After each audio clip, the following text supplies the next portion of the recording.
Hiya, friends. Prepared Suburbanite back at you. Well, today is, I think, the 21st of February, which means that we have been in winter, the winter season, for 2 full months now. And that means 2/3 of the way through. And we've only got 4 weeks left of winter, and then it's officially spring. But along the way, since December 21st, the winter solstice, we have picked up approximately 1 hour and 40 minutes of daylight. And it's starting to show. The, the daffodils in my backyard, which I'll show you up here, have decided that they're going to bloom. And I've been busy expanding our raised bed gardens, and I've got another 4x8 section completed and at least filled with the initial composted dirt.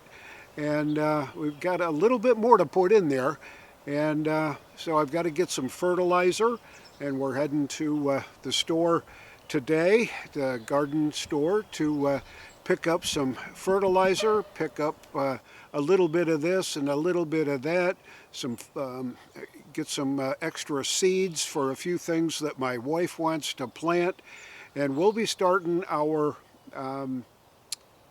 potted seedlings in the pots on either the 28th or 29th, and we haven't decided yet. But I figured, well, as long as we start them in February, we'll be okay. And we get an extra day in February this year, so February 29th looks like it's going to be the right day.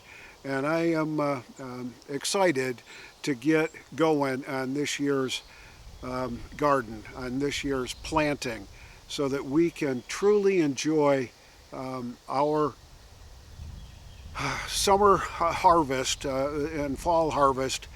So we're planning on putting in a bunch of extra tomato plants. We're doing onions, garlic, squash, lettuce, cabbage, squash. That guy may have said that. And there's a bunch of other things that my wife has got all planned in her head. And I just wield the hoe and dig the holes, and she kind of plans everything out so that we get the right kind of stuff at the right time of year. And she's kind of a master at it, and I'm just the hired help around here when it comes to that kind of stuff. So just looking forward to the summer harvest and the fall harvest. I don't think it could come fast enough with everything that's going on in the world today, even right here in our own country. I've been watching the issues with Donald Trump, the court battles that he's up against, the nonsense that this judge in New York City is putting him through right now.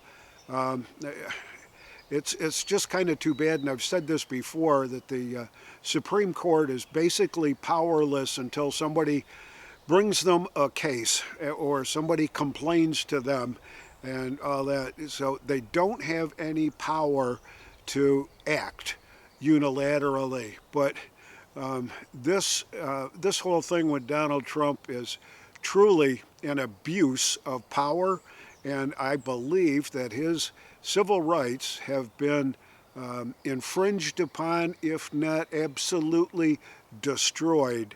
He's going to be required to pay at least $355 million before he can appeal the decision. And that means he doesn't have that kind of cash just laying around doing nothing.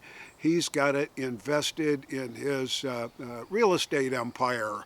And that means he may actually have to start selling off some of his assets to secure this fine that they want him to put into place. And I've been watching a lot of commentary on what folks think is going to happen, and it's very possible that Donald Trump could involuntarily lose his New York properties.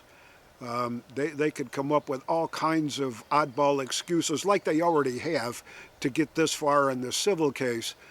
They could come up with all kinds of stuff. Well, he didn't fill out the right paperwork. Oh, he didn't file it on time. He didn't do this. He didn't do that. And so they'll just say, well, we find him in contempt right now, and we're going to go seize his assets, and we'll take them from there.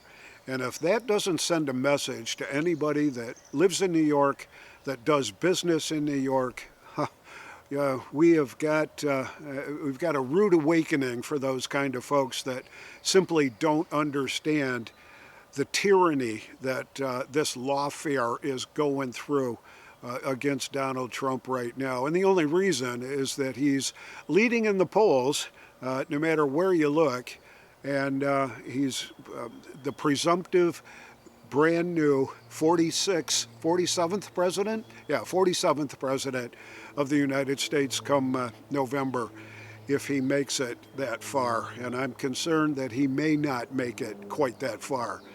So, looking forward to harvesting our gardens before the S does hit the fan this fall.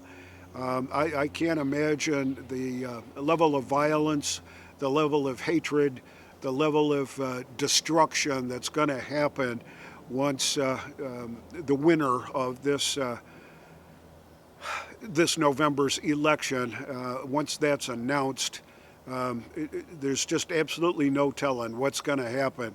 So I'm looking forward to making sure that we've got a few extra jars of tomato and a few extra potatoes and a few extra veggies put up for what's coming.